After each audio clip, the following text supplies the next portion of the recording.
पडद्यामागील hero Ajit Doval. 8 माजी नौदल अधिकाऱ्यांची अशी केली सुटका। पंतप्रधान नरेंद्र मोदी यांचे कतारचे राजे यांच्यासोबत असलेले चांगले संबंध आणि पडद्यामागून काम करत असलेले भारतीय राष्ट्रीय सुरक्षा सल्लागार म्हणजेच अजित डोवाल यांची कूटनीती कामाला आली आहे। कतार सरकारने 8 भारतीय नौदल अधिकाऱ्यांना मुक्त केले आहे। त्यातील 7 नौदल अधिकारी भारतात पोहोचले। त्यामुळे गेल्या 18 वर्षापासूनची लढाई अधिकाऱ्यांनी जिंकली आहे। कतार सरकारसोबत मसुदी चर्चा करण्याचे काम परराष्ट्र मंत्री एस जयशंकर यांनी यशस्वीपणे पार पाडले। तर दुसरीकडे पंतप्रधान नरेंद्र मोदी यांच्या सल्ल्यानुसार अजित डोवाल पडद्यामागे राहून कुशल चर्चा करत होते।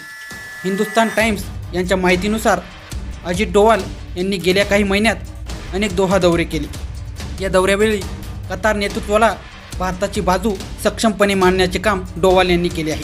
कतारच्या कोर्टाने सर्व अधिकाऱ्यांना ऑक्टोबर महिन्यात मृत्यूदंडाची शिक्षा सुनावली होती। त्यामुळे भारतीयांना धक्का बसला होता।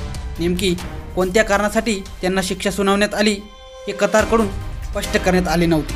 मात्र हेरगिरीच्या प्रकरणात त्यांना ही शिक्षा झाल्याचे एका रिपोर्टमध्ये सांगण्यात आले। त्यानंतर डिसेंबर महिन्यात अधिकाऱ्यांची शिक्षा कमी करण्यात आली। या संदर्भात अधिक माहिती समोर आली नव्हती। पंतप्रधान नरेंद्र मोदी यांनी कतारचे अमीर शेख यांची COP28 परिषदेच्या दरम्यान दुबईमध्ये भेट घेतली। या दरम्यान दोन्ही नेत्यांमध्ये द्विपक्षीय चर्चा झाली। तसेच याचवेळी पंतप्रधान नरेंद्र मोदी यांनी भारतीय नौदलीय अधिकाऱ्यांच्या शिक्षेचा मुद्दा देखील उपस्थित केला। दोन्ही नेत्यांमध्ये सकारात्मक चर्चा झाली। एकंदरीत भारत सरकारच्या सर्व बाजूंनी केलेल्या प्रयत्नांमुळे माजी नौदल अधिकारी आज भारतात परत आले। भारत सरकारसाठी हा मोठा राजनैतिक विजय असल्याचे बोलले जात आहे।